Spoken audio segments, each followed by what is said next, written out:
Have you ever seen arrogance crumble in seconds? What happens when someone looks down on another, without realizing who's really standing in front of them? Stay till the end, because today's story will remind you why kindness is priceless, and pride always falls hardest. Before we begin, if you believe in respect for everyone, rich or poor, make sure to like this video and subscribe to Goodness Corner for more heart-touching stories. It was the first day of the new semester at Hillcrest International Academy, a private school for the wealthy, the elite, and the privileged. The marble floors gleamed, the chandeliers sparkled, and the students looked more like fashion models than learners. Among them walked Ethan Reed, the most popular guy on campus, son of a billionaire real estate tycoon, captain of the basketball team, and known for his sharp looks and even sharper tongue. As he strutted into the cafeteria, a loud cheer went up from his friends. Ethan had that magnetic arrogance that made others follow him blindly. "Bro, the principal said there's a new student today," one of his friends smirked. "Heard she's from some small town." Ethan raised an eyebrow. "Oh really? Let's give her the Hillcrest welcome," he said, laughing. Moments later, Lila Bennett entered the cafeteria quietly, holding her tray with nervous hands. She wore a simple white blouse and jeans, not designer, not flashy, just neat and clean. Her hair was tied in a modest ponytail, her backpack old but well cared for. The crowd glanced at her, then went back to their chatter, except for Ethan and his friends, who exchanged mischievous looks. As Lila walked by, trying to find a seat, Ethan stood up and deliberately stretched his arm out, pretending to reach for a napkin, but in the process, his hand bumped her tray. The bowl of hot soup spilled all over Lila's blouse. The cafeteria went silent. "Oh no," Ethan said with a mock gasp, "guess you should have watched where you were going." His friends laughed, loud and cruel. Lila froze, the warmth of the soup stinging her skin, but the humiliation stinging far deeper. Her eyes welled up as she whispered, "It's okay. Accidents happen." Ethan shrugged and handed her a tissue. "Maybe next time, buy a better outfit. This one clearly couldn't handle the pressure." The laughter echoed around her like thunder. She didn't respond. She quietly took her tray, cleaned the mess, and left the cafeteria with tears silently falling down her cheeks. That afternoon, while Ethan bragged to his friends about teaching the new girls some manners, the principal's secretary appeared in the hallway. "Mr. Ethan Reed," she said sternly, "the director would like to see you. Now." Ethan frowned. "The director? As in, the big boss?" "Yes," she replied, "his daughter had something to report." Ethan blinked. His daughter? Still cocky but curious, he made his way to the top floor of the administration building, a place most students never dared to go. As he entered the director's office, he was hit by the scent of leather and the heavy silence of authority. Behind a massive oak desk sat Mr. Harold Bennett, the founder and owner of Hillcrest International Academy. His eyes were stern, his expression unreadable. "Mr. Reed," he said calmly, "do you know why you're here?" Ethan tried to smile. "No, sir. Maybe a misunderstanding."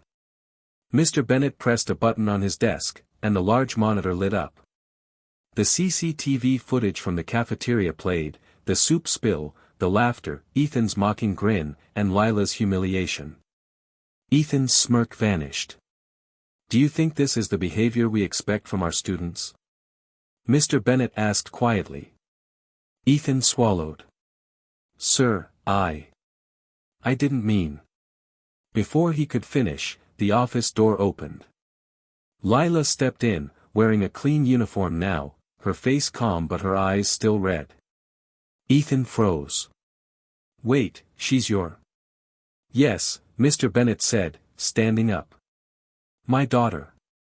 Miss Lila Bennett. She joined this school today because she wanted to understand what students here are really like. To walk among them, not as a director's daughter, but as a normal girl. Seems she learned the truth very quickly."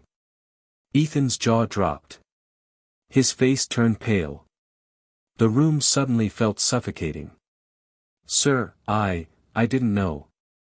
That's exactly the point, Ethan, Mr. Bennet interrupted sharply. You didn't need to know. Respect isn't earned by wealth or position, it's the bare minimum of being human. You failed that today. Lila looked at Ethan and spoke softly. I'm not angry, Ethan. But I do hope you understand how small someone can feel when treated like that. Because someday, roles may be reversed, and you'll wish someone showed you kindness. Ethan's eyes dropped. For the first time in his life, he felt ashamed, not because he was caught, but because he saw himself clearly. Mr. Bennet sighed. You'll issue a public apology. And from tomorrow, you'll join the school's community service club. You'll learn what real value looks like. Ethan nodded silently. The boy who once thought he owned the world had just been taught a priceless lesson. The next morning, the cafeteria buzzed again, but this time, something was different. Ethan walked in alone, without his usual swagger. His friends called out, but he didn't sit with them.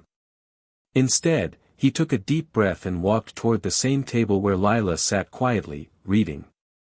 Lila, he began nervously. The entire room went quiet. I owe you an apology. Not because your father owns this place, but because I was wrong. What I did was cruel. And I'm truly sorry. The sincerity in his voice stunned everyone. Lila smiled gently. Thank you, Ethan. That means a lot. Everyone makes mistakes, it's how we fix them that counts.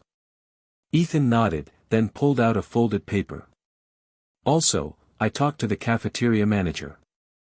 I'm paying for free meals for any student who can't afford lunch this semester. I figured it's a small start, to do better. The cafeteria erupted in applause. For once, the loudest voice in the room wasn't mocking, it was cheering for change. Days passed, and Ethan kept his promise.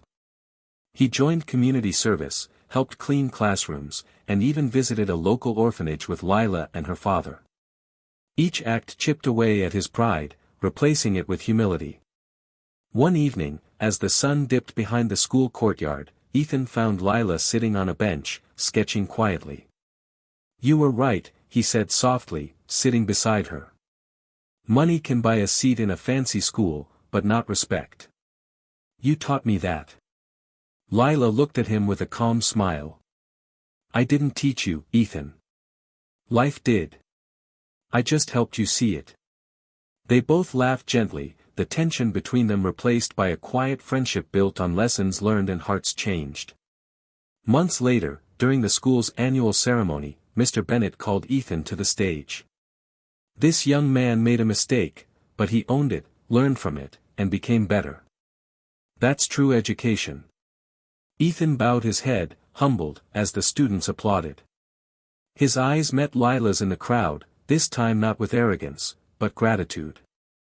As the camera zoomed out from the cheering students, the narrator's voice echoed. In a world that often judges by appearances, remember, kindness costs nothing, but means everything. Treat every soul with respect, because you never know who's watching, or who they really are. If this story touched your heart, don't forget to give it a big thumbs up and subscribe to Goodness Corner for more emotional stories that remind us what truly matters: kindness, humility, and humanity.